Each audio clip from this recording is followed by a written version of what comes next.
दोस्तों, फर्श से अर्श तक पहुंचने वाले बेशुमार लोगों की कहानी आपने सुनी और देखी होगी, लेकिन आज की इस वीडियो में मैं आपको एक ऐसे इंसान की रियल स्टोरी बताऊंगा जिसने फर्श से अर्श तक का सफर पूरा तो किया, लेकिन कामयाबी और शोहरत उसे रास नहीं आई। रातों रात पूरे देश का हीरो बनने वाला यह इंसान शोहरत के नशे में इतना चूर हो गया कि उसने एक ही झटके में अपना सब कुछ बर्बाद कर दिया। एक ही रात में पूरे देश का नेशनल हीरो बनने वाला यह शख्स आज पूरे देश का नेशनल विलेन बन चुका है। दोस्तों, यह शख्स कोई और नहीं बल्कि Olympic medallist wrestler Sushil Kumar है, जो आज एक हत्यारा बन चुका है और सलाखों के पीछे है। आज की इस वीडियो में हम जानेंगे रातों रात नेशनल हीरो से नेशनल विलेन बनने वाले ओलंपिक मेडलिस्ट सुशील कुमार के फर्श से अर्श और फिर अर्श से सीधे जेल जाने तक की पूरी कहानी। साल 2008 की बात है। बीजिंग में हुए ओलंपिक गेम्स में अचानक एक ऐसा इंसान पूरी दुनिया के सामने आया जिसने रेसलिंग में भारत की तरफ से ब्रॉन्ज मेडल जीता था, जिसके दांतों के नीचे मेडल और पीछे तिरंगा लहरा रहा था, और इस शख्स का नाम था सुशील कुमार। वैसे तो सुशील कुमार साल 2005 और 2007 के कॉमनवेल्थ गेम्स में गोल्ड मेडल जीत चुका था,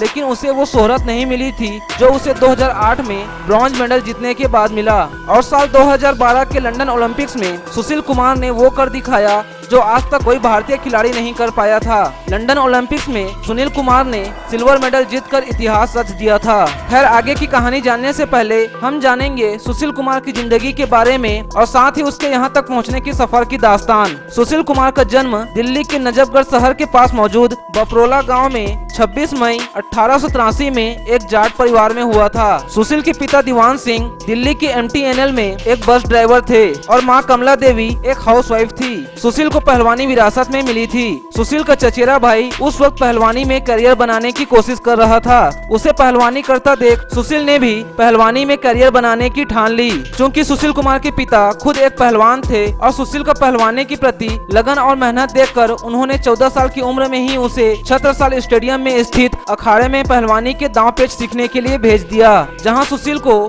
यशवीर और रामफल नाम के गुरु ने शुरुआती पहलवानी के गुर सिखाए। पहलवानी सीखने के दौरान सुशील को एक छोटे से कमरे में 20 नए पहलवानों के साथ रहना पड़ता था, जो उसी की तरह वहां पहलवानी सीखने आए थे। खैर, एक मामूली ड्राइवर होते हुए भी सुशील के पिता अपने बेटे का पूरा ख्याल रखते थे और उसे लगातार सपोर्ट करते थे। शुरुआती दांव पेच सीखने के बाद सुशील कुमार अर्जुन अवार्ड से सम्मानित पहलवान गुरु सतपाल से पहलवानी सीखने लगे और पहलवानी की बारीकियों को समझने लगे। गुरु सतपाल के अलावा सुशील ने भारतीय रेलवे कैंप में भी पहलवानी की बारीक रणनीतियों को सीखा। धीरे धीरे सुशील कुमार स्टेट लेवल और नेशनल लेवल की प्रतियोगिताओं में भाग लेने लगे और साल 1998 में एशियन जूनियर कंपटीशन में सुशील ने अपना पहला गोल्ड मेडल जीता। इसके बाद सुशील ने 2004 के एथेंस ओलंपिक के लिए क्वालिफाई किया और पार्टिसिपेट किया, लेकिन सुशील अपना बेस्ट प्रदर्शन नहीं कर पाए और उन्हें हार का सामना करना पड़ा। खैर, अगले ही साल 2005 में हुए कॉमनवेल्थ गेम्स में सुशील को फिर से मौका मिला खुद को साबित करने का, और इस बार सुशील ने इस मौके को पूरी तरह भुनाया और गोल्ड मेडल जीता। अब सुशील कुमार को कामयाबी तो मिलने लगी, पर वो पहचान नहीं मिल पाई जिसकी ख्वाहिश हर इंसान को होती है। खैर, 2 साल बाद 2007 में हुए कॉमनवेल्थ गेम्स में एक बार फिर सुशील ने गोल्ड मेडल जीता और इस बार उन्हें वो पहचान मिल गई जिसका उसे इंतजार था, लेकिन अभी तक उसकी पहचान सिर्फ देश के अंदर थी और उसे पूरी दुनिया में अपनी पहचान बनानी थी, और यह मौका उसे साल 2008 में हुए बीजिंग ओलंपिक में मिला।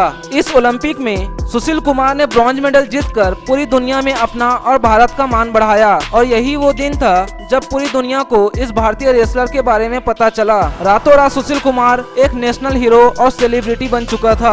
उसकी शोहरत लगातार बढ़ती जा रही थी और बड़ी बड़ी कंपनियां उसे अपना ब्रांड एम्बेसडर बना रही थी और नौजवान पहलवान उसे अपना आइडल मानने लगे। और 2 साल बाद जब 2010 में हुए कॉमनवेल्थ गेम्स में फिर से सुशील ने गोल्ड मेडल जीता, तो मानो वह देश में भारतीय रेसलिंग का दूसरा नाम बन चुका था। अपनी जीत का सिलसिला बरकरार रखते हुए सुशील ने 2012 के लंदन ओलंपिक्स में वो कारनामा कर दिखाया जो आज तक कोई भारतीय खिलाड़ी नहीं कर पाया था। 2012 के लंदन ओलंपिक्स में एक बार फिर सुशील ने सिल्वर मेडल जीता और इतिहास रच दिया, क्योंकि आजाद भारत में पहली बार किसी खिलाड़ी ने 2 ओलंपिक मेडल जीते हैं और ऐसा करने वाला सुशील कुमार एकमात्र भारतीय खिलाड़ी है। सुशील कुमार को उसकी मेहनत और कामयाबी की वजह से साल 2006 में अर्जुन अवार्ड, साल 2008 में राजीव गांधी खेल रत्न अवार्ड और साल 2011 में पद्मश्री अवार्ड से नवाजा गया। एक गरीब परिवार में पैदा हुए सुशील ने अपनी मेहनत से वो कामयाबी और शोहरत हासिल की जिसका सपना हर इंसान देखता है। अब सुशील कुमार ने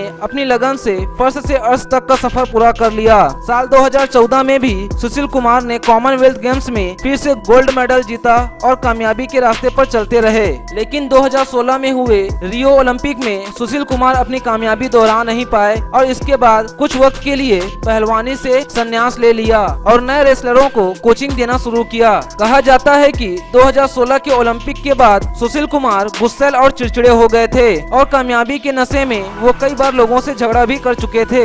अब बात करते हैं सुशील कुमार के वापस अर्श से फर्श तक या ये कहें कि जेल की सलाखों तक पहुंचने की कहानी। मैंने आपको पहले ही बता दिया है कि बीजिंग ओलंपिक में मेडल जीतने के बाद नए रेसलर सुशील कुमार को अपना आइकॉन मानने लगे थे। उन्हीं में से एक था सागर धनखड़ जो सुशील को अपना गुरु मानता था।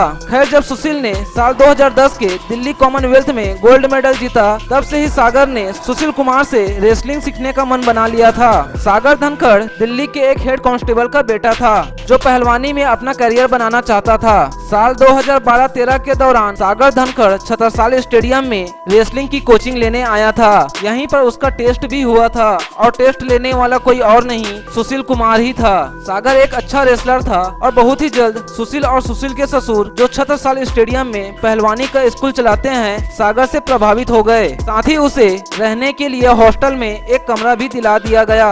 सागर अब यही हॉस्टल में रहता और रेसलिंग सीखता। कहते हैं कि सागर एक बढ़िया रेसलर था। उसने देश विदेश में कई मेडल्स भी जीते थे। कुछ दिन हॉस्टल में रहने के बाद सागर मॉडल टाउन के एम ब्लॉक फ्लैट में शिफ्ट हो गया। कहा जाता है कि जिस दिन सागर की मौत हुई उसे इसी फ्लैट से किडनैप किया गया था। 4 मई 2021 की रात 11 बजे कुछ लोग सागर के फ्लैट पे पहुंचते हैं और दरवाजा खोलते ही उसे और उसके साथियों को किडनैप करके छतरसाल स्टेडियम की पार्किंग में लाया जाता है। आपको बता दें कि इसी स्टेडियम से सुशील कुमार ने अपने पहलवानी कैरियर की ट्रेनिंग ली थी। खैर, पार्किंग में सागर धनखड़ और उसके दोस्तों की बुरी तरह पिटाई की जाती है और उन्हें अधमरा होते तक पिटने के बाद आरोपी उन्हें छोड़कर भाग जाते हैं। बुरी तरह से घायल सागर और उसके दोस्तों को किसी तरह अस्पताल में भर्ती कराया जाता है जहां सागर धनखड़ नाम के रेसलर की मौत हो जाती है और इस पूरे घटना को अंजाम देने का आरोप आता है सुशील कुमार पर। मारपीट की मुख्य वजह क्या थी ये अभी तक पता नहीं चल पाया है।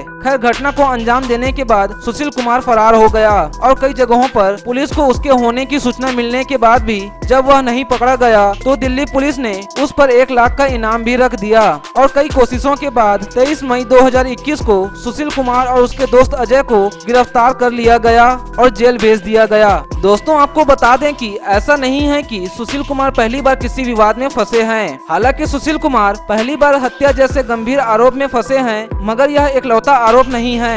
इससे पहले भी कई विवादों में सुशील कुमार का नाम आ चुका है। कहते हैं कि सुशील कुमार ने एमसीडी के टोल का ठेका ले रखा था जिसे चलाने के लिए वह गैंगस्टर के संपर्क में था। साथ ही कहा जाता है कि जब सागर और उसके दोस्तों को किडनैप किया गया था तब सुशील कुमार के साथ दिल्ली के कुख्यात गैंगस्टर नीरज बवाना के गुर्गे उसके साथ में थे और सागर और उसके दोस्तों की पिटाई करने में उसके गुर्गों ने सुशील का साथ दिया था। खैर, सुशील कुमार को पुलिस अब गिरफ्तार कर चुकी है और हत्या की मुख्य वजह भी कुछ ही दिन में पता चल जाएगी। लेकिन अपने शोहरत और कामयाबी के नशे में सुशील कुमार ने वो कर दिया जिसका पछतावा उसे जिंदगी भर रहेगा।